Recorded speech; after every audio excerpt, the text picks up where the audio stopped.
पालकमंत्र्यांच्या उपस्थितीत अकोल्यात भाजप ठाकरे गटात तुफान वाद। बैठकीनंतर गटात हाणामारी, तणावपूर्ण वातावरण। अकोला जिल्हाधिकारी कार्यालयात पालकमंत्री आकाश फुंडकर यांच्या मार्गदर्शनाखाली जिल्हा नियोजन समितीची बैठक आयोजित करण्यात आली होती।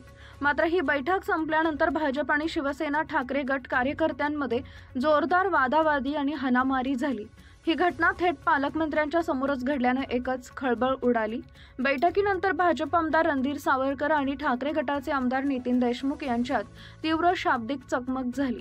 त्यानंतर दोन्ही गटातील कार्यकर्ते आक्रमक होत एकमेकांविरोधात जोरदार घोषणाबाजी करू लागले। त्यामुळे जिल्हाधिकारी कार्यालय परिसरात तणावपूर्ण वातावरण निर्माण झाले। पोलिसांनी तातडीने हस्तक्षेप करून परिस्थिती नियंत्रणात आणण्याचा प्रयत्न केला, परंतु भाजप कार्यकर्ते अधिक आक्रमक भूमिकेत दिसून आले। या प्रकारामुळे अकोला जिल्ह्यात संविधानिक मूल्यांवरच प्रश्नचिन्ह निर्माण झाले आहेत।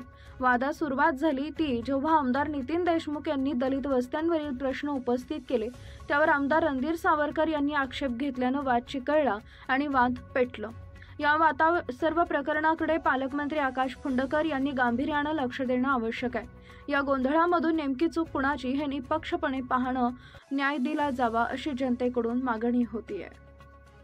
त्याच्यावर चर्चा करत असताना विनाकारणपणे विरोधकाचा आवाज दाबण्याचा प्रयत्न केला, पण हा उद्धव साहेबांचा आमदार आहे, आवाज दाबणार नाही। जिल्ह्याचे 29 कोटी ग्रामीण भागाचे रस्त्याचे व आज आमच्या मतदारसंघाचे टोगाळवाले गड्डे पडलेले आहेत, ऍक्सिडेंट होऊन राहिले। 29 कोटी रुपये आमचे वापस गेले। याला जबाबदार कोण आहे? 8व्या महिन्यात जिल्हा परिषदनं प्रमा दिला। 8व्या महिन्यात 300 कोटीचा संपूर्ण निधी 10 मार्चला कलेक्टर ऑफिस मध्ये आला, आपल्या जिल्ह्यामध्ये आला 10 मार्चला।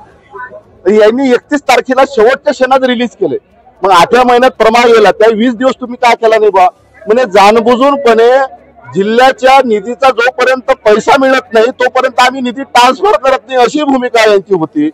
म्हणून पैसे न मिळाल्यामुळे निधी ट्रान्सफर केला नाही 20 दिवस आणि 29 कोटी जिल्ह्याचे परत गेले। काय नेमका वाद झाला दोघांमध्ये? नाही, लाईन सोडून बोलायला लागले तर आम्ही ऑलरेडी लाईन सोडेल। लोक लाईन सोडून कोणी जर बोलत असेल तर आम्ही दबणारे नाही। शिवीगाळ वगैरे नाही, शिवीगाळ वगैरे